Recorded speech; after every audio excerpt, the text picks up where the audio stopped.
श्री चरणांकित रामदास वामनराव आचार्य रामदासी श्रीराम संस्थान आनंदवाडी जालना यांची प्रस्तावना. श्रीराम समर्थ.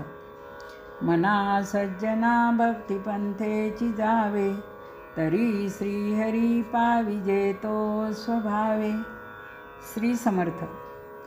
सहज गतीने श्रीहरीला प्रसन्न करण्यासाठी भक्तिमार्गाचा अवलंब केला पाहिजे व तो भक्तिपंथ मनापासून अवलंब व्हावा असा संतांचा दंडक आहे.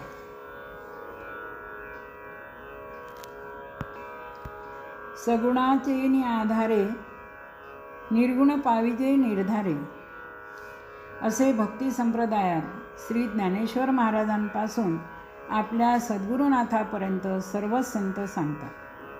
ती भक्ती करताना नवविधा भक्तीमध्ये सख्य भक्ती व नामस्मरण भक्ती यांना विशेष स्थान आहे. देवाच्या सख्यत्वासाठी पडाव्या जीवलगांसी तुटी, सर्व अर्पावे शेवटी प्राण तोही वेचावा. व शेवटी जैसा देव तैसा गुरु, शास्त्री बोलिला विचारू, म्हणून सख्यत्वाचा निर्धारू सद्गुरूच पाशी. असे श्री समर्थ सांगतात. देवाची सख्य भक्ती करावी, तसेच सद्गुरूंची सख्य भक्ती करावी. तर ज्या सद्गुरूंची भक्ती करायची त्याची साग्र समग्र चरित्र व अधिकार भक्तास अवगत असणे गरजेचे आहे.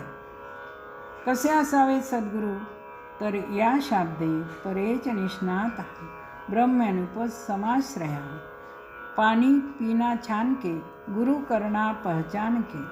तर आपले सद्गुरू जन्मास कोठे आले, कोण त्यांचे माता पिता, साधना कशी केली, त्यांचे सद्गुरू कोण, कशी झाली सद्गुरू प्राप्ती, कशी केली गुरुसेवा, कृपांकित कसे झाले, उपासना प्रचार कसा केला, प्रापंचिक जीवन कसे होते, पारमार्थिक जीवन कसे होते, कशी होती आचार संपन्नता, कसा साधला देहांत, हे व अशी सर्व माहिती असणे सुज्ञ शिष्यास फार गरजेचे असते. म्हणजे निष्ठावंत भाव उत्पन्न होऊन जीव शिवैक्य घडते. अशा सर्व माहितीसह श्री सद्गुरू प्रल्हाद महाराजांची साग्र समग्र चरित्र प्रस्तुत ग्रंथांचे अनुभवी लेखक, प्रसिद्ध व शीघ्र कवी असणारे आमचे ज्येष्ठ गुरुबंधू प्रल्हादात्मज अर्थात देवीदास अमृत मोहरील म्हणजे नंदू मोहरील यांचेकडून श्रींनी अत्यंत मधुर भाषेत लिहून घेतले. यापूर्वी